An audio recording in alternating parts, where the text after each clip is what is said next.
Welcome to Top 5, a show where we count things down from number 5 all the way to number 1. This week on the show, by suggestion, and I always forget who suggested it because we do these things weeks in advance.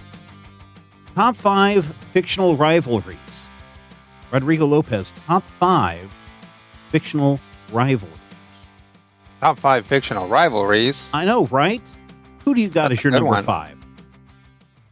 Yeah, it is. My number 5 is a rivalry that I thought was going to last as long as the show. Oh, yeah? But it kind of ended, I think, at the end of the second season. And that is Leslie Knope and Greg Pakaitis in Parks and Recreation. Oh. Now, it's very possible that you've seen the entirety of Parks and Rec, and you're like, who? And I'm like, Leslie Knope's the main character. No. And you're like, who's Greg Pakaitis? And Greg Pakaitis is this like teenage prankster that is always pranking the parks department. And I thought that concept had legs for him to come back once an episode per season, right? Something like that. Yeah. He comes back, I think, later on that same season because so he is in 2 episodes because actually, never mind. I guess he comes back in like season 6. So I guess he does. It feels more like a cameo, right, rather than an ongoing feud. Yeah. But in the second episode where he comes back, Leslie has kind of this like teenage protege, and she's like, "Oh, my boyfriend," blah blah blah, and talks about it, and then he shows up, and it's Greg Pakaitis. So yeah, that's why it's so low. When I first saw those episodes, I was like, "All right, like we're gonna get like 1 episode a season or something like that." Where it's going to revolve around some prank that this kid did or them overreacting to some prank he did or something. Mm-hmm. But they just never did. Season 2 of Parks and Rec actually has a lot going on. They're basically restructuring the whole show. So I get it. They had a lot of other things they wanted to do and a lot of like characters that they had to like wrangle to get them to where they would actually be like interesting and funny. Mm-hmm. So I give him a pass, but I always think of what could have been. So that's my number 5. All right, cool. Hey, fun fact. I've never seen an episode of Parks and Rec. It's pretty decent, but I like hear that, all comedy, if you're going to watch it, you need to watch it now. I know, right? Because like already, like it's like, yeah, it's a show about government. And it might already be too late for Parks and Rec. Yeah, I was going to say Parks and Rec. They've all been fired, right? Isn't that the? I mean, they would have been. Yeah, yeah, they would have been. The reason I haven't seen it, I think it was on Netflix at one point, and I know my oldest son has watched all the episodes. I never got around to it, and now I think it's behind the paywall over on Peacock, and I'm like, well, I'm not paying for this, so sure. There you go with that. Also, I'm only into the 5th season of Always Sunny in Philadelphia. And that thing's been going for like 27 years or something. I fell off of It's Always Sunny, not for anything the show was doing. I just started doing something else, and then I never got back to it. And now it's like, I'm like 4 or 5 seasons behind or something like that. And I'm like, It's a dip in, dip out show for me. Yeah. My number 5. Classic. It's a classic rivalry, Rodrigo. Mm-hmm. The jocks versus the nerds. And nowhere do you see that rivalry play out. I can't say better, but where can you see that play out but in Revenge of the Nerds? A movie that does not hold up today. It's totally offensive on so many levels. But the jocks are always beating up on the nerds in these rivalries. And the nerds finally get their revenge in Revenge of the Nerds. I don't know if jock versus nerd culture is a thing anymore. Kind of like Parks and Rec as a government agency may not exist anymore. Yeah, it's definitely in pop culture. It has diminished definitely. I think because for us millennials, they just pushed us so hard to do as many extracurriculars as possible. Mm-hmm. I think that line started blurring, and now that the people that are writing TV are millennials, Yeah. like they're like, well, this jock versus nerds thing isn't that interesting, or it wasn't true for me or whatever. Hey, listen, maybe we need to shove Rodrigo into some lockers so he Yeah. can build up that tough skin and then start railing against the jocks. Or maybe he'd be railing against the nerds. I don't know. It's weird because it is so surprising when the kids who are the jocks that I know, not necessarily football players, but my son's friends and even my Hmm. youngest son's friends, they're all into soccer, they're all into tennis, swimming, all the athletes, and then Yeah. it's like, "Hey, what are you guys doing this weekend?" "Oh, we're gonna go play Dungeons& and Dragons, Dad. Can I stay over at Yeah. so and so's house?" Or, "Yeah, I've read all the manga of this." And I'm like, "Oh, you guys are nerds and you don't even know it." And Yeah. so it's good to see There's that no gone. distinction anymore. Yeah, exactly, exactly. All right, so that is our number 5. Let's move on to our number 4, and what do you have for number 4, Rodrigo? My number four is an ancient feud that is also here as low as it is because it's been downplayed more and more. But that is the rivalry between Street Fighters Ryu and Ken. Ah, yes. Um, Ryu and Ken started out as literally the same character, just with like different colors. Mhm, And eventually they wrote the story that they had the same master and that they always trained together and they were basically competitive rivals, right? mhm. um, they've frequently been there for each other when things go bad. um, and so I think that because they have a very healthy rivalry, like they're friends and they only compete when it comes to martial arts, Yeah, because they have a healthy rivalry, it doesn't get as much play anymore. They're focusing more on, all of the nefarious characters doing nefarious things in Street Fighter right. and the cool guys trying to stop them, Way right? to go, kid. So, like Goku, yes, like Yeah. Goku. Mhm. Um, so yeah, but being someone who started playing Street Fighter with Street Fighter 2, I've always enjoyed Ryu and Ken's thing. It's in fact a dichotomy that reverberates through games, right? Um, Mhm. if you look at Smash Brothers, Mario throws fireballs. He does an uppercut. And he does like a spinny move. And if you look at Luigi, he also throws fireballs and does an uppercut. But Luigi's fireballs and uppercut are different. And that comes from the fact that as Ryu and Ken were iterated as they went in different games, they started separating them. They started actually differentiating them and giving them different mechanics. Mhm. So this idea of two very similar characters that vary in like very specific ways in fighting games is part of the legacy of the Ryu and Ken feud. Yeah, very good. My number 4, I don't know how this rivalry got started, but it is always hilarious when these 2 characters meet because you always get, "Hello, Jerry. Hello, Newman." I love the rivalry between Jerry Seinfeld and his mailman neighbor, Newman, because you never know how the rivalry got started, but there's always this unsettling animosity between the 2, and even though Newman may come and hang out, maybe it's because they share the best friend with, Kramer, and maybe Jerry is secretly jealous that Newman and Kramer hang out and get into shenanigans together. Mhm. But, you'll see Newman show up and do things with the rest of the, Jerry gang, or you'll see him, also do pranks on Jerry, and it's like, I don't understand where the rivalry started, why it keeps, going, but it's funny every time you see it, and it's one that seems good-natured, in a sense, and for people that are always like, "Steven, do you like Brian Ibbett?" I love Brian Ibbett. Brian Ibbett is a great person, but every time I go on to TMS, Scott will say, "Good morning," and I'll say, "Hello, Scott." "Hello, Brian." And I don't think anyone gets that I'm riffing on Jerry Seinfeld and the Newman rivalry. But so in case anybody was worried, I like Brian Ibbett a lot. But I just can't. Anytime I have 2 people that I'm saying hello to, I'll always dip into that "Hello, Newman" kind of tone for that. So just kind of keep that in mind. fine. So that is my number 4, the Jerry Seinfeld and Newman rivalry that you can only see on that classic hit comedy Seinfeld, which kinda is not as funny today as it was back then. Nope, sure isn't. I watched it like Comedy, yeah, it stays around for has a very short shelf life. yeah, comedy has an expiration date. Dramas also can feel very dated sometimes. Mhm.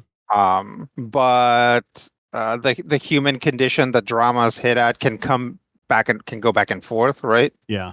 But there's something about comedy that it just doesn't stick around. Like today, the Seinfeld characters just come across as like huge malicious jerks. Oh, Whereas like yeah. back Yeah. then, they were like malicious jerks that you secretly sort of agreed with or empathized with, or Mhm. Mhm. Or you wanted to but be. now, yeah, now their opinions are like awful. Like they just seem like awful people. Mhm. Yeah. I watched the Um, pilot episode, and granted, pilots are not always a good sure, indicator of the rest of the series, but I was just like, "I always thought the pilot episode was the Chinese restaurant one," and it wasn't. And so sat through it, and I was like, "Man, Jerry's stand-up comedy bits are not funny at all in the interstitials." And sure. the show Well, was just middling. And so now I and just stopped watching it. I was like, "No, I'm not gonna do any more rewatching of this." Seinfeld was so popular that we've seen now 1,000 people like Oh, yeah, riff on it. lampoon and Yeah. imitate and riff Mhm. Seinfeld's stand-up style and everything. By the way, I recently saw an episode of Taxi. Yeah. And it is crazy how much like Christopher Lloyd actually invented Kramer. Like Kramer Oh, is like yeah. very similar to that character, Oh, yeah. and I didn't see them close enough together to ever get that until a couple days ago when I watched an episode of Taxi, and I was like, whoa. Yeah. This is just Kramer. Like Give like Kramer a couple of Quaaludes, and they'd be the exact same character. yeah, yeah. Yeah. And then I was like, whoa, this is also everybody else. Like Andy Garcia is in this? What the heck? Yeah, yeah, yeah. It's got the who's who of all the classic, Yeah, like comedy. people. Yeah, yeah. Yeah. All right, Rodrigo, let us then move on to our number 3. My number three is a classic feud between two warriors that have very different styles, but in fact, they find that they have much in common. I'm talking about Samurai Jack Oh, and yeah. the Scotsman Yeah, from Samurai Jack. that's a good one. That is one where, like, after they introduce the Scotsman, every time they bring him back is definitely a must watch, right? Mhm. Um, if you thought that what's his name, DiMaggio had too many iconic characters already, well, here's another one because I think he's also the Scotsman. He's Jake the dog, and he's Bender, and he's the Scotsman. Um, I think. Let me check real quick. He's many more than that, but, Yeah. yes. Oh, yeah. Well, that's what I'm saying. He's got, he's like the Gears of War guy. He's got all kinds of stuff. Anyway, I'm just gonna assume that it is him. Yeah, why not? So, yeah, it's really great. Samurai Jack is a show that gets along with like very few talking, with like very little talking, Mhm, but the Scotsman breaks that. He's very loud and talks a lot. mhm. And it's great when you sort of start to realize that they are two sides of the same coin, right? They both have these magic swords. They're both after a coup, and they end up kind of being friends, but always maintaining that sort of rival. I'm not going to say back and forth because Jack doesn't really answer Yeah. like verbally, but that tension is there, that friendship and that tension, and that's what makes a lot of a lot of rivalries more interesting. Mhm. So yeah, Yeah. Samurai Jack and the Scotsman. Very good. All right. My number 3 is one that has been around for a long, long time. Dates back all the way to the Cold War. And the interesting thing about this rivalry is when you think you should be rooting for one person, you actually are maybe rooting for the other person. You flip back and forth because you can't tell who's the good guy and you can't tell who's the bad guy, except the guy wears white and the other guy wears black. And they're always trying to kill each other, blowing up, stabbings, guns, traps. Sometimes it backfires, sometimes it doesn't. I think we're supposed to root for the white guy, but at the same time, he does some pretty horrible things to the black guy. And I know this is supposed to be, the Cold War spy, so it could be Russia and the United States or Vietnam and Britain or whatever it may be. But that rivalry has been around for over 50 years, and I'm here for it. Every time I see a spy versus spy, I'll stop for a moment and I will just check out to see what antics these two are up to in this installment of Mad Magazine or a web thing or some fan Hmm. created piece. Spy versus spy. I used to go, not only get the Mad magazines when I was a kid, but they would sell collections, like little paperback collections of, like the best of Al Jaffe or the whatever. And there would always be like spy versus spy collections. And I'd buy those all the time because they were fun, easy reads, no words, so it's easy to understand if you don't read words, and it's always fun. So spy versus spy, my number three fictional rivalry. You That's a good one. ever a fan of the spy versus spy, Rodrigo? Yeah, definitely. I definitely used to read like speed read Mad Magazine at the Oh yeah, store. yeah. When They had mom was those. checking out. Yeah, yeah. Yes. It's weird because you think about it and it's like, well, that doesn't exist anymore. It's like Yeah. you would walk into like a gas station, like convenience store, and there would be magazine racks. Mhm. And it's like that's not true anymore. Like people don't buy reading material at gas stations anymore. Like that's weird, Yeah. but No, I'm I old. I was saying the same thing the other day about, I know Walmart still has books, but they don't have a book section like they used to back in the '80s, where you could go find No. like 7 volumes of Choose Your Own Adventure and, a bunch of kids' Yeah, books, a yeah, bunch of like a romance proper book books. Yeah, section. like a real proper book section, a couple of rows of that stuff. And that doesn't Yeah, exist anymore. And people look at me weird when they're like, "What are you reading books for?" And then they try to punch me and call me a nerd. And I say, "You jocks, yeah. I'll get back at you one of these days." That's where all the jocks went. They're working at Walmart now. Exactly. Exactly. I think we are ready for our number 2, Rodrigo. What have you got? So my number two, and this happened by accident. I didn't think about it until right when I was sitting down to when we were sitting down to start the show. But my number two is more samurai. Oh, okay. Specifically Mugen and Jin, the two main characters out of three of Samurai Champloo. Oh, yeah, Champloo. yeah. I know which one you're talking about. Again, one that I've Yeah. only seen a couple of episodes of. This one holds up though. From the creators of Cowboy Bebop, Hmm. comes a story about two samurai who are both unemployed. One because his temple was obliterated by a bad person, and one because who's not really a samurai. He's just a really ridiculously good sword fighter. Mm. Who end up having to travel together, but still have promised to, when this is over, will kill each other, or one of them will kill the other in a final duel. Oh, okay. Um, which is fun. It's always nice to have that tension. Jin and Mugen have a lot of are like very are great together because they're polar opposites. Jin is very methodical, quiet, introspective, and you can see that his like amazing ability to kill people with a sword comes from years of training and a devotion to like the way of the samurai. Hmm. Whereas Mugen is just explosively violent and moves unpredictably and kicks people and throws sand in their faces and does all kinds of stuff to get the upper hand. You couldn't have two sword fighters that were farther apart. So the show does a really good job of like bringing them together and sort of forcing them to stay together. Yeah. So yeah, that's my number two, Mugen and Jin All right. from Samurai Champloo. Very cool. Very cool.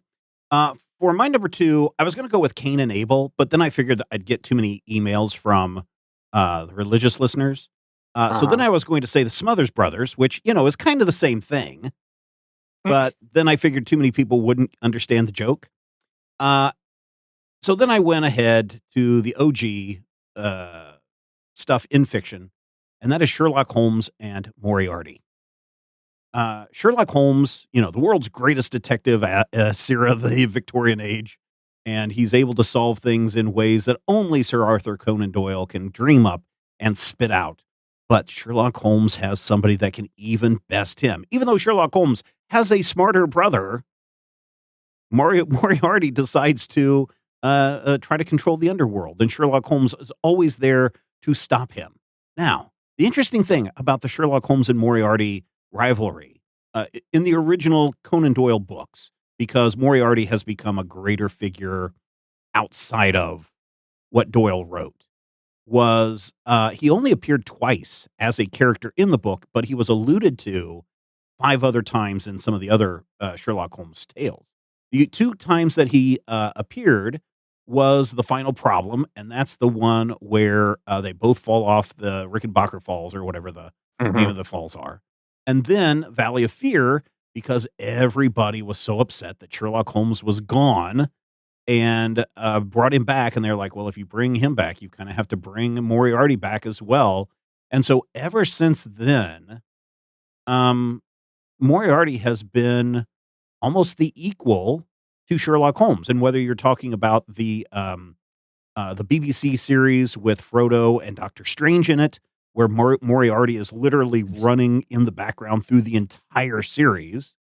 Bilbo. Bilbo. Sorry. Yeah, take away my nerd card, you jock. Thanks. Shove me into a locker, Rodrigo. Ugh. Yeah, because that's what jocks do. It's Bilbo Baggins, you nerd. Yeah, a nerd. Yes. So yeah, it's more like I'm shoved. It's like when they shove you into the locker, I'm already in there, and I'm like, well, actually, it's Bilbo. Nerd on nerd violence. That is that's the greatest rivalry of them all. But yes, Sherlock Holmes and Moriarty, for whatever reason, has exploded into something I don't think that Doyle really intended it to. And I think today, if he were alive, he would be like, you're really overusing Moriarty way too much. And you're not using some of these other great characters that I created enough. And then everyone's like, yeah, but we really don't care about Dr. Watson's wife. Just move along. Arthur Conan Doyle, definitely one of the first documented cases of authors being tormented by their fans. Mm-hmm. Like where their fans want something very different from what they want and are vocal and kind of belligerent about it. Mm-hmm. Yeah. Oh, yeah. Can you imagine that being harassed everywhere you go? How dare you kill Sherlock Holmes? You must bring him back. And just this, I'd rather do some other stuff. And they're like, no, we want more Sherlock Holmes. And he's just like, all right. Fandom. Yeah. You guys suck. Like it sells. Yeah. Oh, yeah. And that's the other thing I guess we can learn from that. So there you go with my number 2. We have now reached the top of our charts, the top 5 fictional rivalries. We are all the way to number 1. I'm very curious, Rodrigo, who you have as your number 1, because there have been some rivalries, and I put that in quotes because not once has Superman and Lex Luthor been mentioned. Not once has Batman and the Joker been mentioned. And I think it's because those groups are enemies, not rivals, right? Right. Yeah, a rivalry really kind of implies something else, like an additional relationship. Like Moriarty and Sherlock Holmes make sense because they are enemies, but they're also rivals, right? They're both like very smart guys who are trying to like outsmart each other rather than necessarily fight. Yeah. Right. Yeah. Even if it does come down to a fight, that's not the point of it, right? Conversely, like your Ryu and Ken's, like it is about fighting, but then that emotional component is different. Yeah. So totally. Which one had the sister die or the wife die? It was Ken's wife, right? No, Ken's wife is Ken's okay. In Street Fighter 6, now that the plot has finally been allowed to move, Ken has been framed sort of for doing like a terrorist thing in some other country. Mm-hmm. And so he has left his family. So he's like Okay. estranged from society, and he's like hiding as a construction worker. So if you've seen Ken from Street Fighter 6, he looks rough. Yeah, Like yeah, he's he's like wearing like this red giant vest. jacket, Yeah, and baseball cap. and no, that's Terry. Oh, Jesus. Um, and it's I know there are so many like so many blonde boys Yeah. in Street Fighter. Terry is in Street Fighter this year, but he's not even from Street Fighter. He's from Final Fight. They just brought him over because fighting game companies are our friends now. All right. So I'm going Uh, to show my anyway, more of my ignorance here. Isn't Ken's wife Ryu's sister? no, Okay. they're unrelated. But Okay. I but thought they were Ken, related in some way. so you're right because in invoking Ken's wife, because Ken's a big wife guy. Yeah. He's like he loves his wife. A lot of his like it's like his endings is like finally I have defeated the tournament, and his wife is like honey we're here, and him and his son are hanging out together, or is it his daughter? I think his son. I think it's daughter, but Um, who knows? it might be Let a it daughter. It be. might be a daughter. Yeah. But yeah, he loves his wife. He loves his family, and that's the turn that they've done in Street Fighter 6. That because he's been framed, he has to be without his family Mm-hmm. until he like figures it out, and he doesn't figure it out within the scope of Street Fighter 6. So I hope by Street Fighter 7 they've got him back on the path anyway. All my knowledge of Street Fighter, although I have played the games, but I'm terrible at Mm-hmm. video games, has come from randomly watching Street Fighter movies. Yeah. Uh, And the canonicity of Street Fighter movies is not always at 100%. yeah. I'm realizing that more and more. Yeah. Anyway, number ones. You did yours, correct? No. No, I haven't All right. done it. We were building up to it. Yes. My number one is from a little TV show, a little limited series called Over the Garden Wall. Oh, okay. And you might think, oh, this is about the Beast and the Woodsman. No. The greatest rivalry, the greatest fictional rivalry is between Wirt and Jason Funderburker. And the reason why is because when we talk about top 5 fictional rivalries, this is in the world of the story a fictional rivalry. Wirt thinks that Jason is his rival, but Jason likes him. Like there's no real animosity between them, and it's sort of about Wirt figuring out his self-worth while like instead of always thinking that like literally anybody else is going to be cooler and better and stronger and everybody's going to like them more. It's about sort of like finding himself. So that rivalry kind of sets us up. And I mean, spoiler alert, we don't find out that the rivalry is one-sided until pretty much the very end of the show. Mm-hmm. So the whole time, anytime he's mentioned, we expect him to be this like person that like either absolutely hates Wirt or who is like so cool and awesome that that it and is like encroaching into Wirt's world. So it makes sense that they would be rivals, but it turns out that it's all in Wirt's head. So it's a fictional rivalry, even within the fiction. Very cool. I like that show. It's one that I have not finished. And I know why haven't you? Because it's one of the best animated shows according to everybody. And it's But short. yeah, it is. And the episodes are not that long either. And so Yeah. I think the last, and it's probably like episode 2. Last one I remember is when they went to like the quote unquote Amish community and they had the pumpkin guy. That's like That probably is episode 2 or 3. that is that is the second episode. Yeah. Okay. That is the second episode. That is how far I've gotten into the show. Not because I didn't like it, but because, as Rodrigo said earlier, other things get in the way. Yeah. Now that show does have Frodo Baggins. Oh, it does. Okay. Yeah, it's Neat. Elijah Wood doing being doing Wirt. the voices. Yeah. Yeah. All right. My number one is probably the most interesting rivalry of all, kind of in the same way that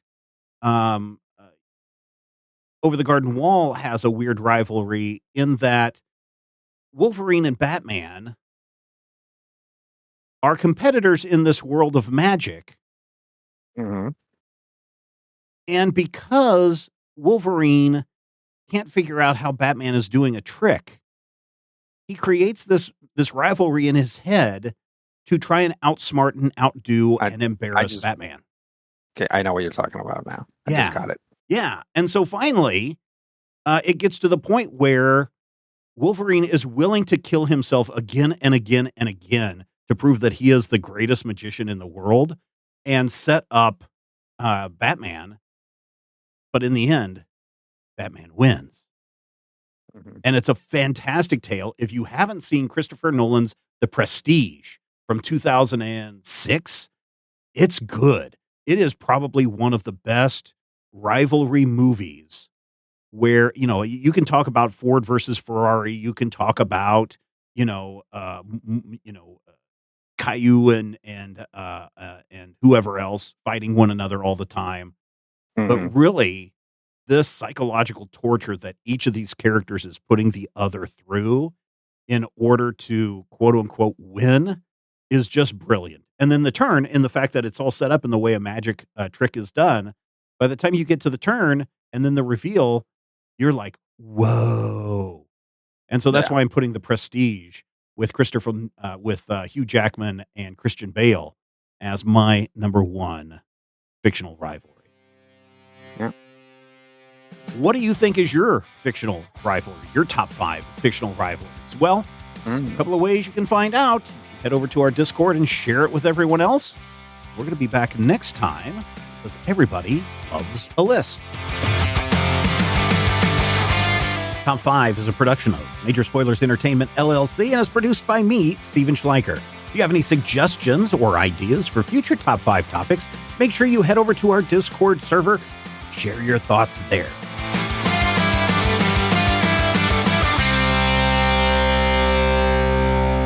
This podcast is copyright 2025 by Major Spoilers Entertainment, LLC.